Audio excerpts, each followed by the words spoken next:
In this video, we're going to introduce the idea of a critical point of a function. In the window here, I've put the graphs of two functions. F of x equals x cubed minus 6x squared plus 9x plus 1. That's the green curve on the left. And then g of x equals x cubed minus 6x squared plus 12x minus 5. That's the red curve on the right. And I made both of those using a graphing utility. So in this video, we're going to talk about the increasing and decreasing behavior of these graphs and what happens at a point where the function isn't increasing or decreasing. I want to start by taking a look at the derivative of f and calculating that at a couple of points and just observing how those calculations agree with what we see in the graph. So for example, if we take f prime of x, the derivative of f, that's 3x squared minus 12x plus 9.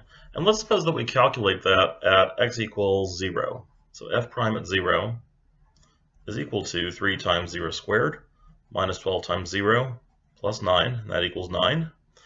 Now we notice that f prime of 0 is positive. So f prime of 0, that's greater than 0. And we know from chapter 2 that implies that f is increasing at x equals 0. And we see that in the graph as well. We notice that when x is equal to 0, the graph seems to be heading upward. Okay, let's try calculating one more derivative at a point. Let's try calculating f prime at 2. If we calculate f prime at 2, we get 3 times 2 squared minus 12 times 2 plus 9.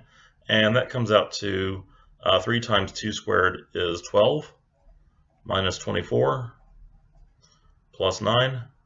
And that gives us negative 3. And looking back at our graph, let's just zoom out a little bit so the whole thing's visible. Looking back at our graph, if we look around x equals 2, we do see that the graph seems to be heading downward around x equals 2. So this is just a good reminder that when the derivative is positive, we get increasing behavior near that point, and when the derivative is negative, that's going to mean that f is decreasing at that point at x equals 2. Okay, so that's just a reminder of increasing and decreasing behavior. But now let's take a look at another point. Let's take a look at the point here at x equals 1 and see what happens when we calculate the derivative there. If I calculate f prime at 1, I will get 3 times 1 squared minus 12 times 1 plus 9, and that's equal to 3 minus 12 plus 9, which is equal to 0. Okay, so here we have a point where the derivative, which is 0, doesn't suggest increasing or decreasing behavior. It suggests something different. And that's exactly what we see in the graph. The graph does not appear to be particularly increasing or decreasing at that point. It's increasing on one side and decreasing on the other one.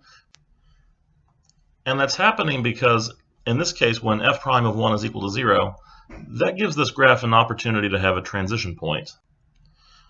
That is, the value of the function f transitions from increasing to decreasing at x equals 1. So what that suggests to us is that points where the derivative of a function is equal to 0, those are special, and we call those critical points. So here's a definition we're going to want to keep in mind.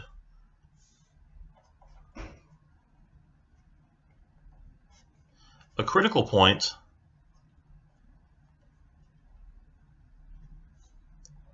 of a function f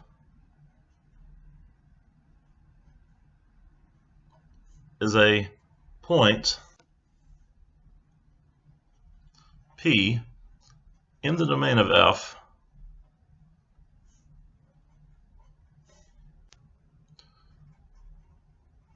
where the value of the derivative f prime is 0 or undefined. That is, f prime at p is equal to 0 or f prime at p is undefined. So that's what it means to be a critical point. Now you notice here we also included a case in which the value of f prime is not defined. And that's because that's another opportunity for the derivative to go from being positive to being negative or vice versa. So these are the two cases in which the derivative could change sign between positive and negative. And in each of these graphs, we can identify a couple of places where the derivative will be 0. Now I should point out that in neither of these cases are we going to find a place where the derivative is undefined. These are both cubic functions. F of x and g of x are both cubic, and so the derivatives are defined everywhere. So we don't have to worry in this case about places where the derivative is undefined. But it's good to keep that in mind that we need to check for that anytime we are looking for critical points. So in this particular case, we can just look at the graphs and identify some spots where it looks like the derivative is 0. So we've already found one at x equals 1 for f of x. So that's a place where the derivative is 0. I'm just sketching in a tangent line and showing that that tangent line appears to be horizontal. We also appear to have a critical point at x equals 3. That is another place where the slope of the tangent line is 0, so the derivative is 0. And those appear to be the only two critical points for f of x. On the other hand, for g of x, it looks like we have only one critical point, and that's this spot right here. So there we have a tangent line that's horizontal, slope 0. But that one looks a little bit different. We'll come back to that one in just a moment. So looking at f of x, we notice that for this first critical point at x equals 1, it looks like the function is increasing prior to x equals 1 and decreasing after. So here, the derivative went from being positive to being negative.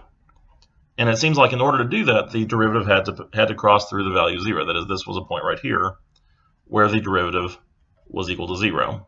And then looking at x equals 3, it looks like prior to that we have the derivative negative, and accordingly the graph of f is going down, f is decreasing. And then after this, after x equals 3, the graph starts going up again. That is, f is increasing. So over here on the right we have f prime greater than 0, but at this one spot here, f prime is equal to 0. That's where f prime crosses from being negative into being positive again. Now another thing to notice about this graph is that at x equals 1, where I have a critical point, and the function goes from increasing to decreasing, at x equals 1 it looks like that is the highest value that the function has, at least in a small area around x equals 1. It's not the highest value that the function ever has, because the function does take higher values later on, like around x equals 4. But around x equals 1, this is the highest value of the function, if we only look near x equals 1. So this point is called a local maximum.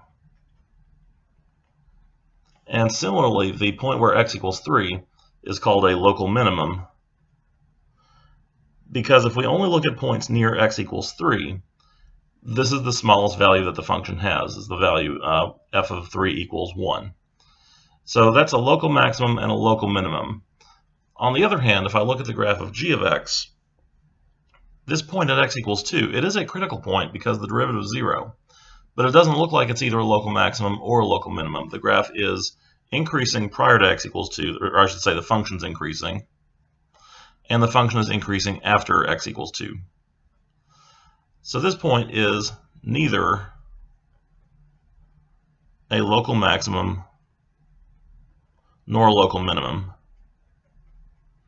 That is, the point at x equals 2 is neither a local maximum nor a local minimum. So that's just to point out that it is possible for a critical point not to be a local extreme of the function. It could just be a place where the function is increasing and then kind of gets lazy for a moment and then starts increasing again.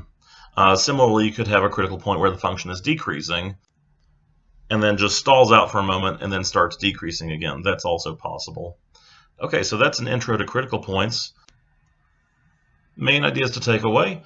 A critical point is any point in the domain where the derivative is 0 or undefined, and a critical point is often going to be a place where we find a local maximum or a local minimum of the function, but not always. We can also have odd cases like this critical point of g of x, where the critical point is neither a local max nor a local minimum.